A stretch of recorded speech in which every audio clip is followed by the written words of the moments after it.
আসসালামু আলাইকুম। চলে আসলাম নতুন একটা ভিডিও নিয়ে। তো আজকের ভিডিওটা শুরু করছি হলো ইফতারির কাছাকাছি থেকে। আহ, আর বেশিক্ষণ নাই, অল্প কিছুক্ষণ বাকি আছে। আর আব্বু মাত্র কেবল আসলো, আব্বু ফ্রেশ হচ্ছে।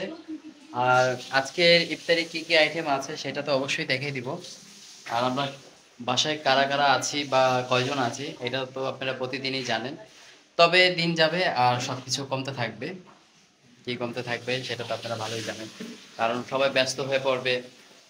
প্রথম 10 দিন, তারপর দ্বিতীয় 10 দিন, মানে প্রথম যে 10 দিন রহমতের, তারপর তারপর যে 10 দিন আসবে, লাস্টের যে 10 দিন থাকবে সেগুলো মনে করেন যে ওই যে যার মতন করে সবকিছু মানে ইফতারি করতে থাকবে। আমাদের এই জায়গায় এই সিস্টেমই হয়। তো আমি দেখাই। তো এই যে দেখেন, শরবত নিয়ে মায় বসে পড়ছে গোলানোর জন্য। আর যত ঝাঁকি অত নেকি না। আর আছে শুধু মুড়ি ভর্তা আর এই যে 2-3 পদের ফল আছে।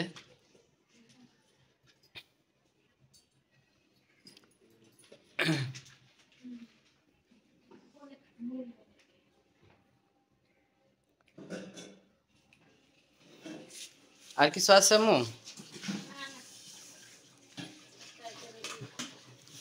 তো ঠিক আছে। আর বড় রাত্রের জন্য বা সন্ধ্যা রাতের জন্য কি কি আয় হয় বা কি আইটেম করি বা কে কি করবে সেটা অবশ্যই শেয়ার করব।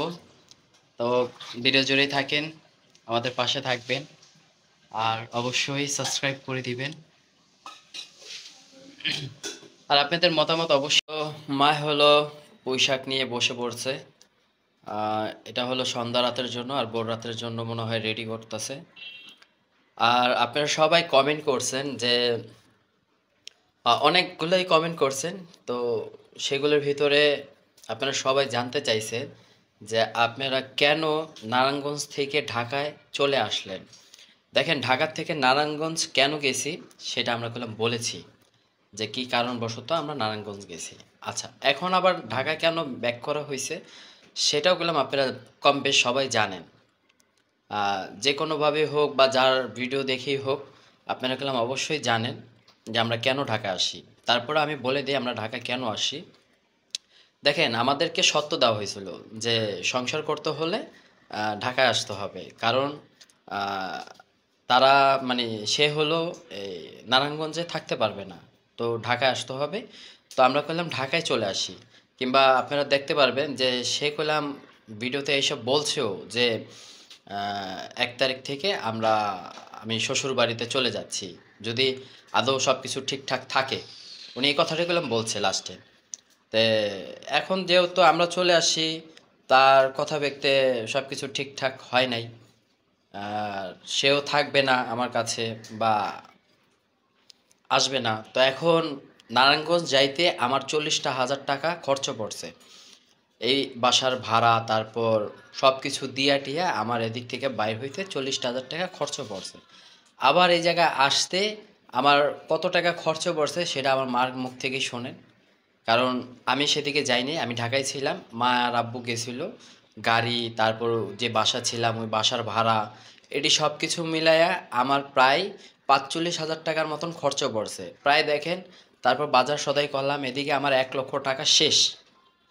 আসা যাওয়া করতে করতে আমার 1 লক্ষ টাকা শেষ। তে এখন যেহেতু কেউ সংসারে আসবে না, বা আমি অনেক চেষ্টাই করেছিলাম, সেটা আর হয়ে ওঠে নাই। তো যাজ্ঞা, যে যেখানেই থাকুক ভালো থাকুক সুস্থ থাকুক, আল্লাহর কাছে দোয়া করি তার মনের কামনা বা যার যেটা ইচ্ছা ছিল সে ওটা হাসিল করে নিছে। আমার মাথা ব্যথা নাইকা, যে যেভাবে থাকুক ভালো থাকুক। তা এখন হলো, আপনারা সবাই জানতে চেয়েছিলেন, আমি সেটারই কমেন্টের আনসারগুলো আমি আজ দিয়ে দিলাম। আহ, অযথা আপনারা অন্য কোনো মন্তব্য কইরেন না বা অন্য কোনো কথা বললেন না, ঠিক আছে? আর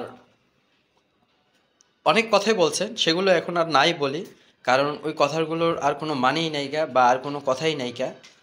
এখন হলো আমার ফ্যামিলি বা আমার পরিবার নিয়ে আমি দুগা ডাইল ভাত খেয়ে জানি পার করতে পারি, জীবনটা জানি শেষ করতে পারি। তো এখন আর ওই ধারা ওই ওই কথা বা ওই টপিকের উপরে আমরা আহ, থাকি নাই। আপনারা শুধু কমেন্ট করছেন, বা কমেন্টের আনসারগুলো না দিলে দেখা যাবে যে আপনারা যে কমেন্টগুলো করেন বা এটার উত্তর যদি না দিই তাহলে বিষয়টা অন্যরকম দেয়। যে আমরা ভালোবেসে দুইটা প্রশ্নের কথাও জিজ্ঞাসা করলাম, উত্তরও দিল না। তো ওই ক্ষেত্রেই আমি এই কথাগুলো বলে দিলাম। তো যাই হোক, আমার যদি কথাতে কোনো ভুল ত্রুটি থেকে থাকে, আমি আমার আচার ব্যবহারে যদি কখনো কোথাও যদি দেখেন যে আমি ভুল করেছি, তাহলে আমাকে ক্ষমা করবেন। কারণ আমি ওই যে বললাম না, পিছনের কিছু ভিডিওতে বলেছিলাম যে হয়তোবা আমি ছেলে মানুষ, সেই কারণবশত আমি কান্না করতে পারি না। যদি আমি মেয়ে মানুষ হতাম তাহলে আমি যখন কান্না করতাম সেটা আপনারা দেখতে পারতেন। আমি চোখের শরম বা লজ্জার কারণবশত আমি ক্যামেরাতে আজকে ফেস হলাম না। আর যতটুক হয়েছি, বা আমার গতকালকের ভিডিও ছিল লাস্টে, তো ওইটার থেকে আমি শুরু করেছি। আর আজকে শুরু করলাম হলো আম্মুকে দিয়েই। কারণ আমরা শুরু করেছিলাম, আমি যখন ভিডিও শুরু করেছিলাম তখন আমি আর আমার মা আর আমার আব্বু, আমার ভাগিনা, তারাই ছিল, বা তাগো ধারার থেকে আমি পরিচিত লাভ হয়েছি। এখন অনেকজনে অনেক কথাই বলছেন, সময় আমাকে ক্ষমা করবেন। আমি আর এই ধরনের কথা বা এই ধরনের টপিক নিয়ে আর ভিডিওতে বলতে চাই না, বা বলতে আসবও না।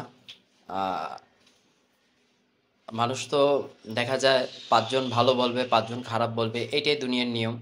কারণ কি, ভালো যতদিন বেঁচে আছে খারাপও ততদিন দুনিয়াতে থাকবে। তো খারাপ ভালো নিয়েই জীবনটা পার করতে হবে। তো সবাই দোয়া করবেন আমাদের জন্য বা আমার পরিবারের জন্য। জানি সামনে কি প্ল্যান করছি সেটা আমি একটু বলে দিই। আহ, আগামী 15 রোজা কিংবা 16 রোজার ভিতরে আমি আমার মার জন্য বা আমার আব্বুর জন্য পাসপোর্ট রেডি করাচ্ছি। আহ, দেখি, আমার একটা স্বপ্ন ছিল বা আমি বলেছিলাম যে আমার আব্বু আম্মুকে জানি আমি একটু ওমরা করাইতে পারি। তো ওইটারই একটা উদ্যোগ নেওয়া হয়েছে। তো আব্বু আম্মুর জন্য ওদিকে যাব বা ওটা করব।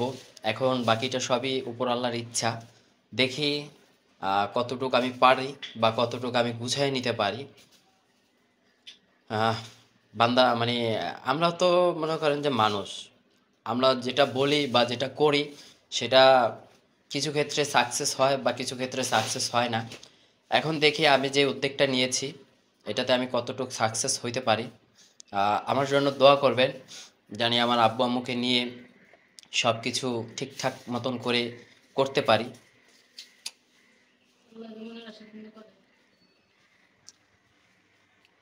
সবারই তো বাপ মার জন্য একটু আশা ভরসা থাকে। তা আমি বলেছিলাম আমার একটা আশা আছে, আমার একটা শখ আছে, এটা যেন আমি পূরণ করতে পারি। সবাই দোয়া করবেন জানি আমি এতটুক সফলতাটা জানি করতে পারি, বা আমার স্বার্থটা জানি পূরণ করতে পারি। আর কিছু না। আল্লাহ, আমরা যেহেতু ইনসান, আছে বেঁচে আছি, কালকে নাও বেঁচে থাকতে পারি। কারণ মৃত্যুর স্বাদ সবারই বহন করতে হবে। তো এতটুকু বলবো, আমাদের সাথে থাকেন, আমাদের পাশে থাকবেন। ভিডিওটা ভালো লাগলে অবশ্যই সাবস্ক্রাইব করে দিবেন, লাইক কমেন্ট শেয়ার অবশ্যই করবেন। কারণ আপনাদের সাপোর্ট বা আপনাদের দোয়া বা আপনাদের ভালোবাসা আমাদের জন্য খুবই দরকার। কেন দরকার সেটা আমি তো বলেই দিলাম।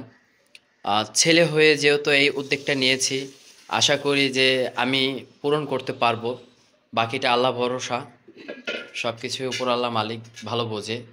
যদি হয় তাহলে ভালো হবে, আর যদি না করতে পারি তাহলে তো কিছুই করার নাই।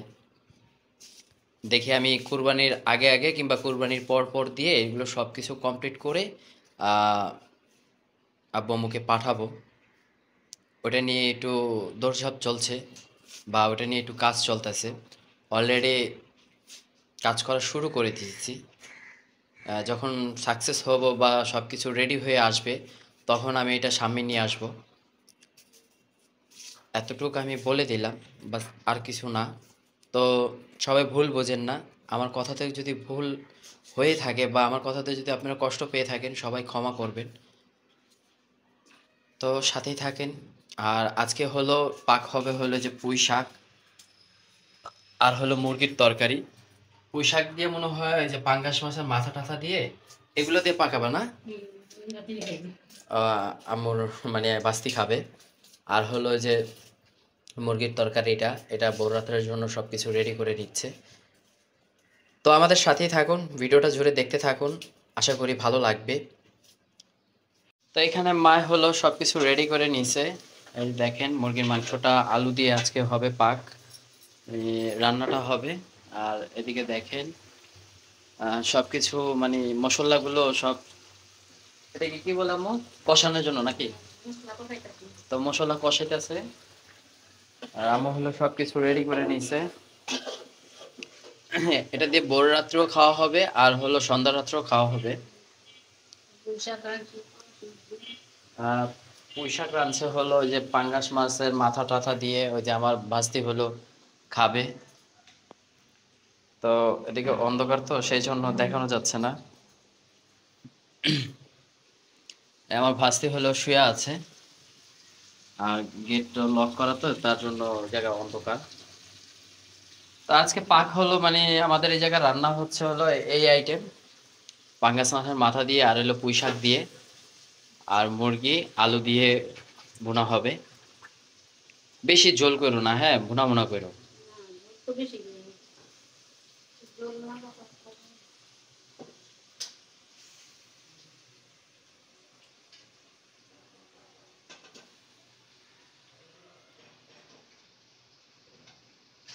তো আমাদের এই জায়গায় হলো ইফতারের জন্য আয়োজন করে নিচ্ছে। এই যে দেখেন ঠান্ডা পানি নিয়ে নিচ্ছে হলো শরবতের জন্য। আর এক আপু কমেন্ট করছিল, জানি তার নামটা আমি বলি। তো তার নামটা হলো নীনা আপু। তো নীনা আপু, আপনার নামটা নেওয়া হয়ে গেছে। আহ, সে আমাদের ভালো একটা আহ, পছন্দের মানুষ, আমাদের ভিডিও সব সময় রেগুলারই দেখে। তো অনেক রিকোয়েস্ট করেছিল। যাই হোক, আপু ইফতারি করেন সুন্দর মতন আর আমাদের সাথে থাকুন।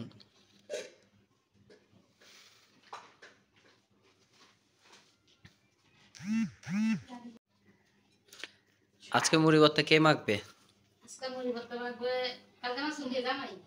হুম।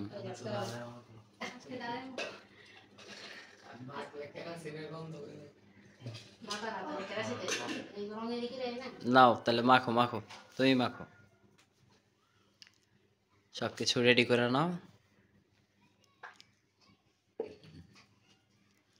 আমাদের এই জায়গা হলো মাখামাখি নিয়ে এয়ারে ঠেলছে এয়ারে ঠেলছে।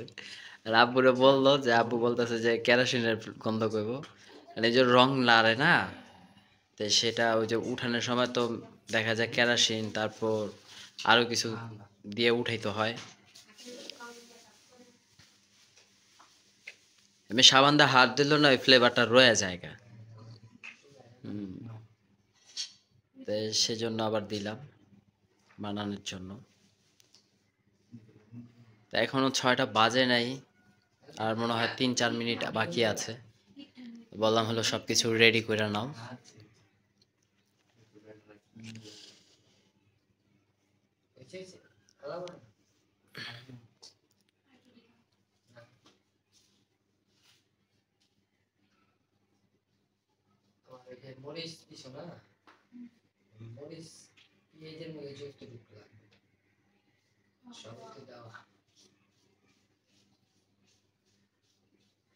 কি? আহ,